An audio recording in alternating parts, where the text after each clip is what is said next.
Hello बच्चों, let's read the question. Question से इस आपसे शेप जो है O2F2 की पूछी गई है कि O2F2 की शेप इनमें से किससे सिमिलर है, ये आपको बताना है। सो मेरे पास यहाँ पर क्या है, चार ऑप्शंस है, इनमें से आपको कोई एक करेक्ट जो है वो आंसर यहाँ पर देना होगा। सो देखो बच्चों, सबसे पहले हमें इस क्वेश्चन का की कॉन्सेप्ट जो है वो आपका समझना होगा। की कॉन्सेप्ट की अगर मैं बात करती हूँ, की कॉन्सेप्ट देखो आप कैसे करोगे। आपको यहाँ पर शेप की बात हो रही है। हमें यहाँ पर क्या करना होगा कि सबकी हमें शेप जो है वो निकाल कर देखनी होगी। और उससे पहले आपको ये देखना होगा कि देखो की कॉन्सेप्ट में कि O2F2 बेसिकली होता कैसा है। देखो O2F2 जो होता है इसका ओपन बुक लाइक स्ट्रक्चर होता है, आपको कुछ इस टाइप से स्ट्रक्चर जो है वो देखने को मिलेगा। मैं यहाँ पर देख सकती हूँ कि मेरे पास सॉरी, यहाँ पर ये फ्लोरीन फ्लोरीन होंगे। फाइन।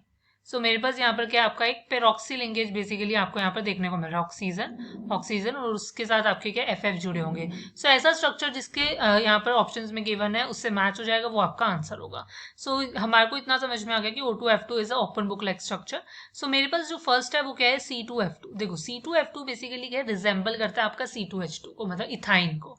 इसमें क्या होगा, आपके पास ट्रिपल बॉन्ड होंगे और यहाँ पर दो फ्लोरीन लगे हुए हैं। बी होता है H2O2। H2O2 अगेन इसका क्या होता है, ओपन बुक लाइक स्ट्रक्चर होता है। हमारे पास O2F2 जो होता है वो हमारे पास क्या है, H2O2 की तरह हम देख सकते हैं कि सिमिलर हो रहा है। अब अगर मैं C की बात करती हूँ, बाकी ऑप्शंस भी चेक कर लेते हैं। H2F2 right. H2F2 बेसिकली हमारे पास क्या होता है, देखो H2F2 में बेसिकली हमारे पास क्या होती है, यहाँ पर हाइड्रोजन बॉन्डिंग आपको इस टाइप से देखने को मिलेगी। राइट। जो हाइड्रोजन जो होता है किसी अदर मॉलिक्यूल्स का, वो more electronegative atom of other molecules के साथ क्या करता है, बॉन्ड बना लेता है, तो इसको हाइड्रोजन बॉन्डिंग कहते हैं। और यहीं पर डी की मैं बात करती हूँ, C2H2 की। C2H2 अगेन क्या है, ये तो इथाइन है, इसमें ट्रिपल बॉन्ड आपके पास प्रेजेंट होगा। राइट। देखो ये इथाइन क्यों है, क्योंकि एल्काइन क्यों है, क्योंकि ये फॉर्मूला CnH2n-2 को फॉलो कर रहा है। एन की वैल्यू अगर मैं 2 डालूंगी, ये क्या होगा, C2H4 - 2 क्या होगा, 2। C2H2 को कॉरेस्पॉन्ड करेगा।